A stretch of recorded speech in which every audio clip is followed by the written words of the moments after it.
Good morning. Today I will read two stories in the Dhamma book. The first story is the story of Thera Meghiya, and the second story is Isate Bhikkhu. The first story, the story of Thera Meghiya, while reciting on the Jalika mountain, the Buddha uttered verses 33 and 34 of this book with reference to Thera Meghiya. At the time, Thera Meghiya was attending upon the Buddha. On one occasion, on his return from An's round, the Thera noticed a pleasant and beautiful mango grove, which he thought was an ideal spot for meditation. He asked the Buddha's permission to let him go there.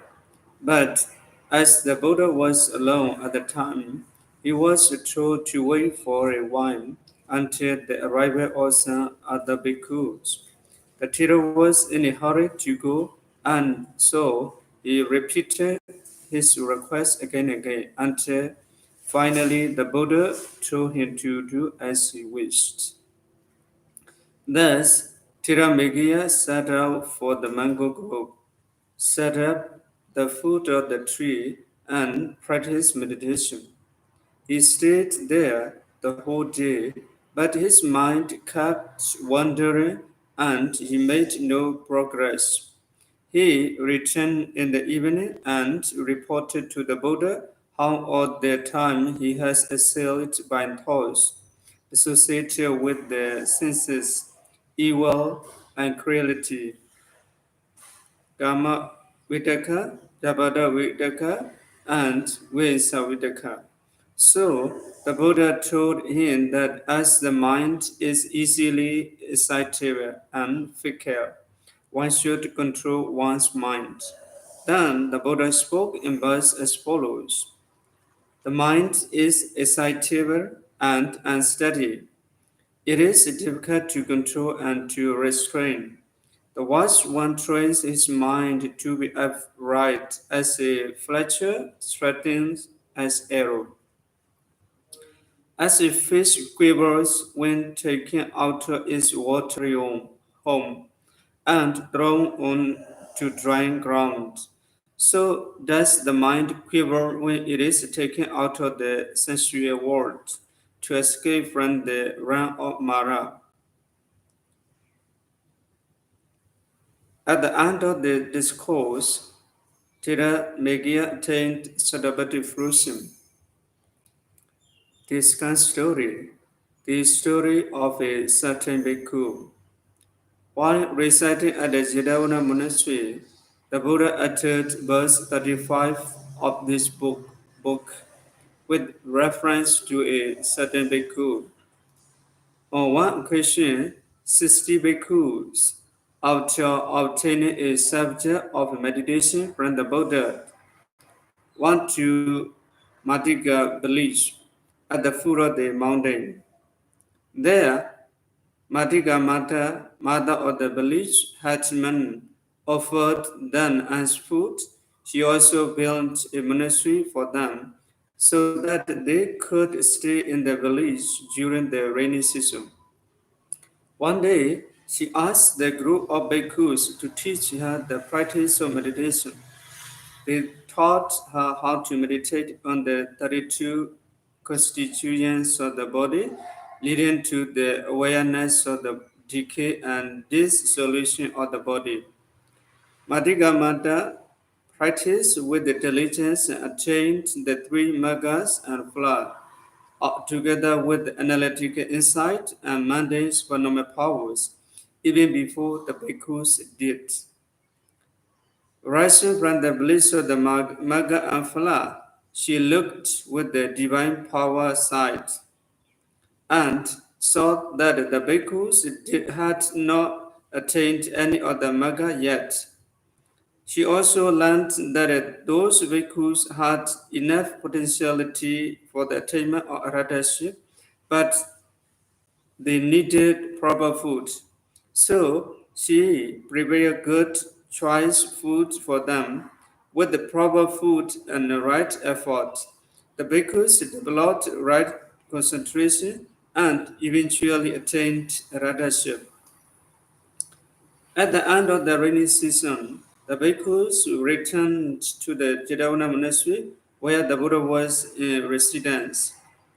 They reported to the Buddha that all of them were in good health and in comfortable circumstances, and that they did not have they did not have to worry about the food. They also mentioned about the Madhika mother who was aware of their thoughts and prepared and offered them the very food they wished for.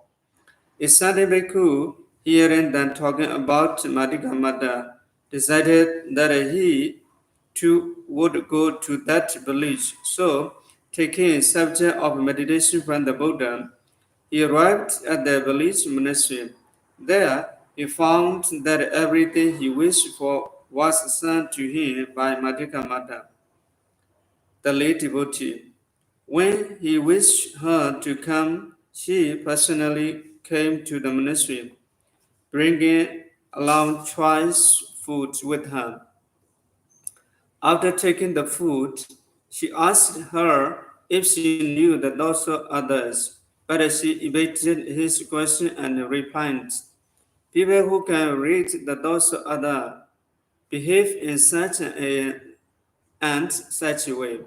Then the bhikkhu thought, should I, like an ordinary orderly, certain any impure thoughts? She is sure to find out. He therefore got scared of the lay devotee and decided to return to the Jedavana monastery. He told the Buddha that he could not stay in Madhika village because he was afraid that the lay devotee might detect impure thoughts in him. The Buddha then asked him to observe just one thing, that is, to control his mind. The Buddha also told the bhikkhu to return to Madhika village monastery and not to think of anything else but the object of his meditation only. The bhikkhu went back. The lady devotee offered him good food as she had done to others before. So he might able to practice meditation without worry. Within be a short time, he too attained radhaship. With the reference to this bhikkhu, the Buddha spoke in verse as follows: the mind is difficult to control swiftly and lightly. It moves and lands wherever it pleases. It is good to tame the mind, for a well-tamed mind brings happiness. At the end of the discourse, many those assembled attain suitable fruition. That's all today I read. Today I read two stories. Every day I said to you that you will get it or gain some knowledge or some vision of the Dhamma from listening to the Dhammapada story. These stories are very excellent. You can read, you can listen, you can practice. If you practice according to this teaching, you will get some vision of the Dhamma, some Dhamma knowledge or higher Dhamma knowledge. Thank you all.